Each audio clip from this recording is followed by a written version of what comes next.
नमस्कार दोस्तों, ये स्वागत है एक बार फिर से आपके अपने YouTube चैनल भी एक्टिव ज्ञान में। आइए जानते हैं गज और ग्राह की कथा के बारे में। श्री सुखदेव जी ने कहा, हे राजन, चित्रकूट नामक एक प्रसिद्ध पर्वत है जो चारों ओर क्षीर सागर से घिरा हुआ है। अत्यंत शोभाशाली तथा 10 सहस्त्र योजन ऊंचा है और इतना ही चारों ओर फैला हुआ है तथा जो सुवर्ण, चांदी और लोहे के 3 शिखरों से समुद्र, आकाश तथा दिशाओं से प्रकाशित करता है।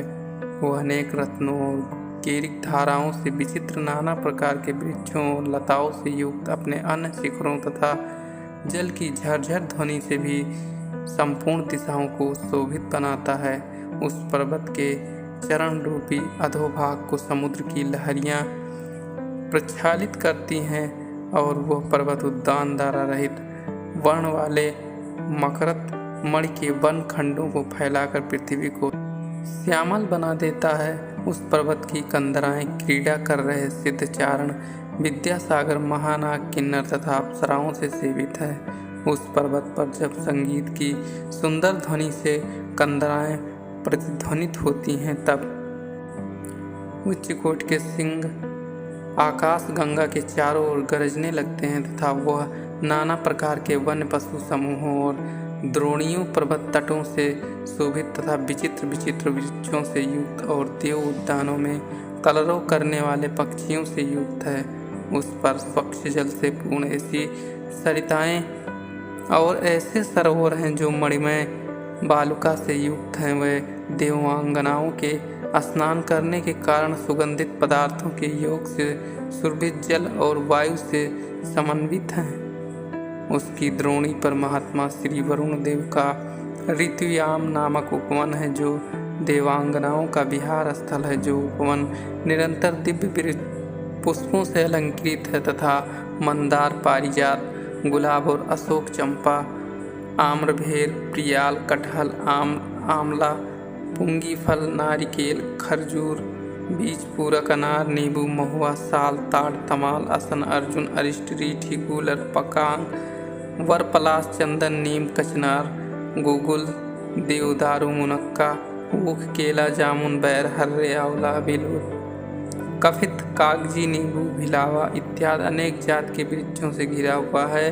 उस उद्यान में स्वर्ण कमलों से शोभित अति विशाल एक जलाशय है जो कुरकमल, कलहार, कमल भेद, शतपत्र, कमल भेद आदि की शोभा से समृद्ध है और मतवाले, भ्रमरों तथा मधुर स्वर वाले पक्षियों से शब्दायमान हंस, कार्णव, चक्र, काक, सारस आदि से भी व्याप्त तथा जलमुर्ग, कोकिल, पिक तथा चातक के समूहों से पूजित रहता है जो मछलियों और कछुओं के चलने से चलायमान, कमलों के पराग से युक्त एवं कदम्ब, बेंत, नरकट, नीम, कदम्ब और अशोक आदि से आवृत है। कुंद, कुरवक, अशोक, शिरीष, कुरज, इंदगी, कुबजक, स्वर्णमोती, नागकेसर, जूही, चमेली, कमल, माधवी, लता तथा अन्य प्रकार के भी तट में उत्पन्न हैं और सब ऋतुओं में फूलने फलने वाले वृक्षों से खूब शोभित है। एक बार उस पर्वत वन में रहने वाला गजराज बहुत ही हथिनियों के साथ घूमता हुआ वहां आया और आकर उसमें अनेकों बांस तथा बेंत के कंटक युक्त विशाल गुल्मों एवं बड़े बड़े वृक्षों को छिन्न भिन्न कर दिया। उस गजराज के मंदगंध को सूंघकर सिंह, व्याघ्र आदि अन्य गजराज, सर्प, गेड़ा, अजगर और कृष्ण वर्ण के मृग, सारभ, चमर वाली सुरभि गाय आदि हिंसक पशुगण भयभीत होकर भागने लगे और जिसके अनुग्रह से भेड़िया, सूकर, महिष, भालू, शाही, श्वान तथा हरिण आदि अन्य छोटे पशु उसकी दृष्टि से बचकर निर्भय हो घूमने लगे। उस समय वहां धूप से तपा हुआ मेदस्त्रावी गजराज अनेक हाथियों, हथिनियों और परिपोतों के साथ अपनी चिघाड़ से पर्वतों को कंपित करने लगा। जो मदभोजी भ्रमरों से सेवित था वह मद से चंचल नेत्र वाला गजराज कमल पराग से मिश्रित जलाशय से निर्गत वायु को दूर से ही सूंघता हुआ तृषा से पीड़ित वहां अपने यूथ के साथ शीघ्रता पूर्वक उस जलाशय के पास पहुंचा और प्रवेश करते ही स्वर्ण कमलों के पराग से सुगंधित और अमृत के समान मधुर जल का खूब पान किया। फिर अपनी सूंड से जल उठाकर देह को शीतल करके थकावट दूर कर इच्छानुसार जल पीने लगा। साथ ही मस्त हथिनियों के हाथ जल क्रीड़ा करने लगा। इतने में ही देव की प्रेरणा से उस जल में रहने वाले एक बलिग्राह ने आकर उसका पांव पकड़ लिया। तब सहसा संकट में पड़ गजराज ने उससे छूटने का बड़ा प्रयत्न किया, परंतु न छूटा। बलिग्राह उसे और भी गहरे जल में खींच ले गया। ये देख गजराज की हथिनियाँ और उसके साथ के अन्य हाथी चिघाड़ने लगे। बहुत चाहते हुए भी कोई हाथी उसका सहायक न हो सका।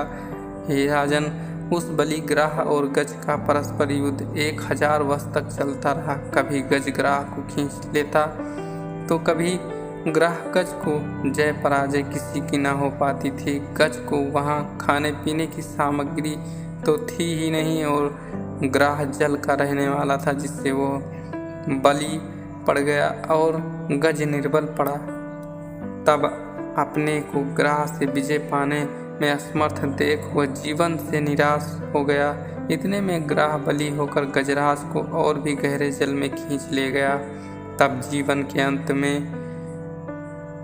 उसने शरणागत रक्षक भगवान हरि का इस प्रकार स्मरण किया।